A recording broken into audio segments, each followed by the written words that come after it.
ကျွန်တော်တို့ရဲ့တဘာဝတရားကြီးဟာအတော်လေးထူးဆန်းအောင်ဖွယ်ရာတွေများပြီးတဘာဝတရားကိုလေ့လာဖို့ဆိုတာဟာအတော်လေးမလွယ်ကူတဲ့အရာပဲဖြစ်ပါတယ်ကျွန်တော်တို့လူသားသမိုင်းတစ်လျှောက်မှာလည်းတဘာဝပတ်ဝန်းကျင်နဲ့ပတ်သက်တာတွေကိုအမြဲအစင်မပြတ်လေ့လာခဲ့ကြပါတယ်တဘာဝတရားကြီးကိုနားလည်ပြီးအကောင်းဆုံးအသုံးချနိုင်ဖို့နည်းပညာတွေကိုလည်းစမ်းသစ်တီထွင်ပြီးအသုံးပြုလာကြပါပြီဒီလိုမျိုးနှစ်ပေါင်းများစွာခံစားရတာကြောင့်တချို့အဖြစ်အပျက်တွေကိုယခုအချိန်ထိနားလည်ဖြေရှင်းနိုင်စွမ်းမရှိသေးပါဘူးတချို့သောဘူမိပေတာပုံရိပ်တွေကိုလည်းယခုချိန်ထိဖြည့်ရှင်းနိုင်စွမ်းမရှိပဲပြည်သူကပညာရက်တွေအရာကတော့အရန်ကိုလက်ရမြောက်တဲ့တဘာဝပြည်သူကလက်ရတွေလည်းများပြားလာပါတယ်ဒီကနေ့မှာတော့ပရိသတ်တို့အတွက်သိပ္ပံပညာနဲ့အဖြေရှာလို့မရတဲ့တဘာဝတရားကြီးရဲ့ထူးဆန်းမှုတချို့ကိုတင်ဆက်ပေးသွားမှာပါဒါကြောင့်မလို့ထုံးစံအတိုင်းအစီအစဉ်လေးမစခင်မှာတော့ကျွန်တော်တို့ရဲ့ channel လေးကို like share subscribe တွေနဲ့ပါဝင်ကူညီပေးသွားကြပါအောင်ဗျာကဲအစီအစဉ်ဖြစ်ပြီဆိုရင်တော့စားလိုက်ရအောင်ပါတန်တိတ်ဆုံ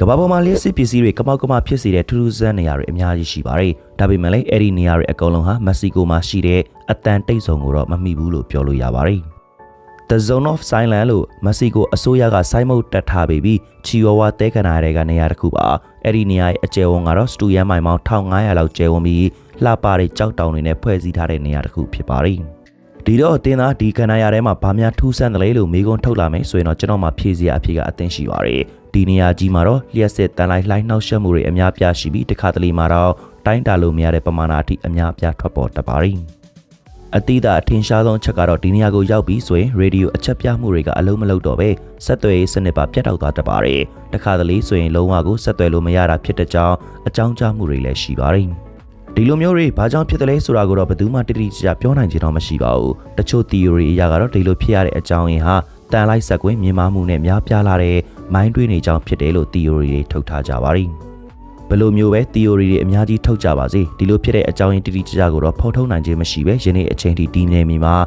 line မမီတဲ့ပြဿနာတွေဖြစ်နေတော့မှသတိပေးဆိုင်ပုတ်တွေလည်းတက်ဆင်ထားပါတယ်။ဒါပေမဲ့လည်းသိပ္ပံပညာရှင်တွေနဲ့ပညာရှင်တချို့ကတော့ဇွဲမလျှော့ပဲယနေ့အချိန်ထိအဲ့ဒီ data ကိုအချိန်ပေးပြီးလေ့လာနေကြစေပါ။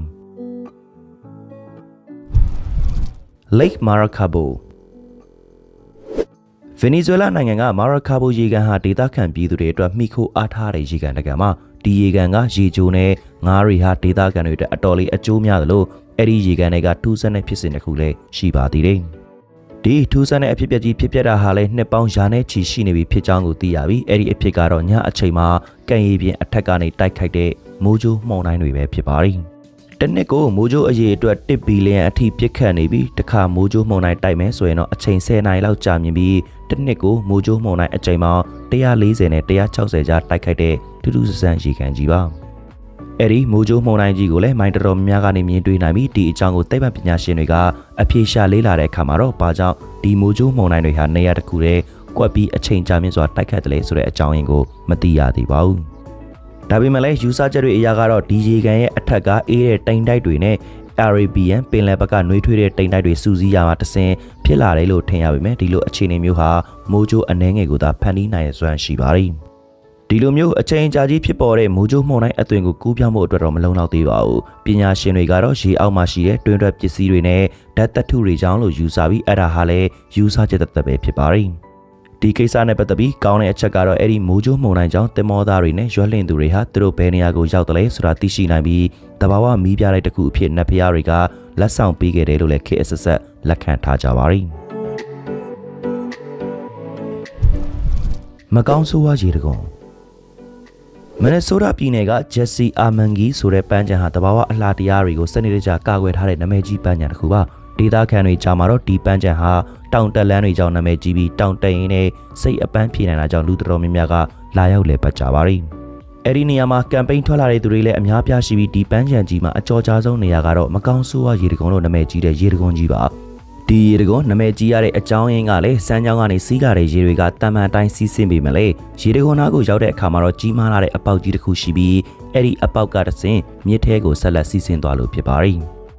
ီအဲ့ဒီအပေါက်ထဲကိုပစ္စည်းတွေပြစ်ချလိုက်မယ်ဆိုရင်လည်းအောက်ကမြစ်မှာပြန်ပေါ်လာမှာမဟုတ်ပဲတခြားတနေရာမှာပြန်ပေါ်လာမှာဖြစ်ပြီးဘယ်နေရာလဲဆိုတာကိုတော့မသိရပါဘူးစူးစမ်းကျင်တဲ့သူတချို့ကတော့ပင်မောင်ဘောလုံးတွေ GPS tracker တွေပြစ်ချပူးပြီးမှလည်းဗမာမှပြန်မတွေ့ပဲကဘာကြီးရဲ့ဘယ်နေရာကိုရောက်သွားတယ်လဲဆိုတာဘယ်သူမှမသိရပါဘူးအဲ့ဒီတွင်းထဲကိုပြစ်ချလိုက်တဲ့ဘဲအရာမဆိုလဲပျောက်ချင်းမလားပျောက်ဆုံးပြီးသဲလွန်စာတစ်ခုမှမကြံပဲပျောက်ဆုံးသွားတာဖြစ်ပါတယ်လေးလာချက်တွေအရာကတော့မြေအောက်မှာရှိတဲ့ရေစီးကြောင်းတွေထဲကျသွားတာဖြစ်ပြီးရေတကွန်နဲ့မနီမွေးဒေတာမှာလည်း တွင်းကြီးတစ်ခုရှိပြီးအဲ့ဒီတွင်းရဲ့ပပက်လေကတဆင်ဘယ်ကမှမသိတဲ့ရေအများပြားဒါလဟောစီစဉ်ပြီးအဲ့ဒီနေရာမှာလည်းပစ္စည်းတွေပြန်ရှာတာမတွေ့တာကြောင့်ဒီပစ္စည်းတွေဟာမော်ဆဆန်ပျောက်ဆုံးသွားတယ်လို့ဆိုလာခဲ့ကြပါရီဒီကနေ့ခေတ်လို့ဤပညာတွေတိုးတက်လာတဲ့အချိန်မှာတော့မှဒီပစ္စည်းတွေဟာအပြေရှာလို့မရပဲထူးထူးဆန်းပျောက်ဆုံးနေစေပဲဖြစ်ပါရီချောကလက်တောင်ကုန်းကဲဒီချောကလက်တောင်ကုန်းကတော့ဖိလစ်ပိုင်နိုင်ငံရဲ့ဘိုလာကျွန်းပေါ်မှာတည်ရှိတာဖြစ်ပြီးအတော်လေးလှပတဲ့သဘာဝရှုခင်းတွေရှိတဲ့ကျွန်းတစ်ကျွန်းမှာ1986ခုနှစ်ကစတင်ပြီးနိုင်ငံအတွင်းမှာလူကြိုက်အများဆုံးနေရာတွေကတစ်ခုအပါဝင်ဖြစ်လာပြီးချောကလက်တောင်ကုန်းဆိုပြီးလဲနာမည်ပေးထားတဲ့အကြောင်းရင်းရှိပါတယ်။အဲဒီတောင်ကုန်းဟာနွေရာသီကိုရောက်တဲ့အခါမှာတော့တောင်ကုန်းပေါ်ကမြက်တွေဟာစင်းစင်းဆူဆူမရှိဘဲ၆တွေကအညိုရောင်မြက်တွေအဖြစ်ပြောင်းသွားကြလို့ပါ။ဒီတော့ဒီအညိုရောင်မြက်တွေဖုံးလွှမ်းတဲ့တောင်ကုန်းကိုအဝေးကလှမ်းကြည့်မယ်ဆိုရင်တော့ချောကလက်ရည်တွေစမ်းထားတာနဲ့တူတာကြောင့်ချောကလက်တောင်ကုန်းလို့ခေါ်ဆိုပြီးအဲ့ဒီအကြောင်းရင်းကလည်းကမ္ဘာလှည့်ခီးသွားတွေကိုအဓိကဆွဲဆောင်နေတဲ့အကြောင်းရင်းတစ်ခုဖြစ်လာခဲ့ပါရီ။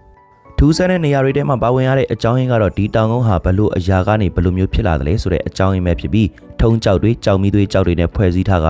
လွန်ခဲ့တဲ့နှစ်ပေါင်းများစွာကတည်းကတည်ရှိလာတာဖြစ်နိုင်ပြီးပင်လယ်ရေမျက်နှာပြင်နှိမ့်ကျလာတဲ့အချိန်မှာတော့ဒီလိုမျိုးဝိုင်းဝန်းလာတဲ့ပုံစံမျိုးထွက်ပေါ်လာတာဖြစ်နိုင်ပါရီ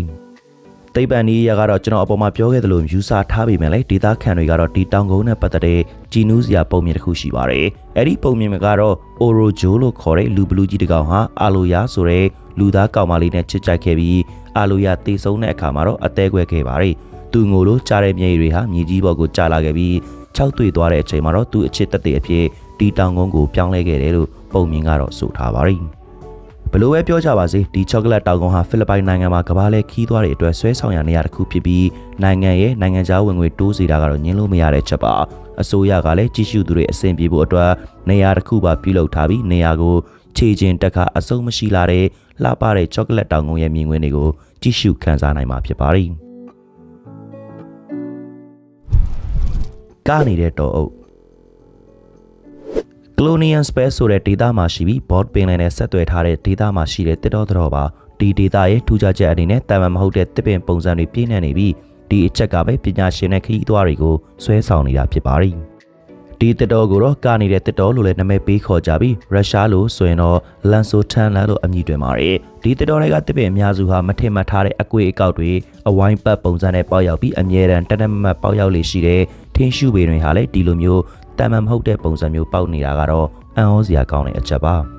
ပင်စီသားမကပဲတချို့အကိုင်းတွေကပါအကွေးကောက်ပုံစံရှိပြီးကနေတယ်လို့ထင်မှတ်ရအောင်ပျော်ပြောင်းတဲ့ပုံစံပေါက်နေတဲ့ကနေတဲ့တစ်တော်ကြီးလို့ခေါ်ဆိုရမှာပါတိတ်ပြီးမထူးဆန်းဘူးလို့တော့ကျွန်တော်ကယူဆပါတယ်ဒါပေမဲ့လည်းထူးဆန်းတဲ့တစ်ပင်ပုံစံကြောင့်မြေပြင်အရေးအပေါ်ကျတဲ့အခါမှာတစ်ပင်ပုံရိပ်တွေကထူးထူးဆန်းဆန်းဖြစ်နေပြီးညနေဝင်ချိန်ဆိုရင်တော့ဒီတစ်တော်ကိုတယောက်တည်းသွားမယ်ဆိုရင်စိတ်ချောက်ချဖွယ်ရာခံစားချက်တွေပေးစွမ်းနိုင်မှာတော့အမှန်ပါဒီတစ်တော်ကတစ်ပေတွေကထူးဆန်းတဲ့ပုံစံနဲ့ပေါက်နေတာဖြစ်ပြီးကမ္ဘာပေါ်မှာတစ်ခုတည်းသောတစ်တော်လည်းဖြစ်ပါတယ်ဒီအချက်ကပဲအဲ့ဒီတစ်တော်ကိုကျွန်တော်ခုတင်ဆက်တဲ့စရင်းနဲ့ရောက်လာတာပါပညာရှင်တွေကလည်းထုံးစံတိုင်း theory တွေအများပြထုတ်ပြီး theory အများကြီးတွေကမှလူသိများထင်ရှားတဲ့ theory ကတော့တိုက်ခတ်အားကောင်းတဲ့ကံရိုးတန်းလေးတွေကြောင့်တစ်ပင်တွေကအပင်ပေါက်အရွယ်မှာလေးရဲတိုက်ခိုက်ပုံသွင်းခံရမှုကြောင့်အခုလိုမျိုးဖြစ်လာတယ်ဆိုတဲ့ theory ပါ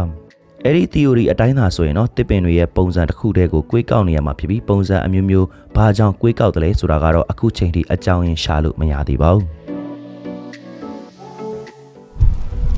ဟုတ်ကဲ့ပါကျွန်တော်အခုတင်ဆက်ပေးခဲ့တာတွေကတော့သိပ္ပံနည်းကျအဖြေရှာလို့မရတဲ့ထူးခြားစမ်းကြယ်လာတဲ့သဘာဝတရားကြီးရဲ့ထူးဆန်းမှုတချို့ကိုစူးစီးတင်ဆက်ပေးခဲ့တာပါအစီအစဉ်လေးကိုသဘောကျလိမ့်မယ်လို့လည်းထင်ပါတယ်မနက်ဖြန်တွေမှာလည်းဘယ်လိုအကြောင်းအရာတွေဆက်လက်တင်ဆက်မလဲဆိုတာကိုစောင့်မျှော်ကြည့်ရှုအားပေးကြပါအောင်ခင်ဗျာအားလုံးကိုကျေးဇူးတင်ပါတယ်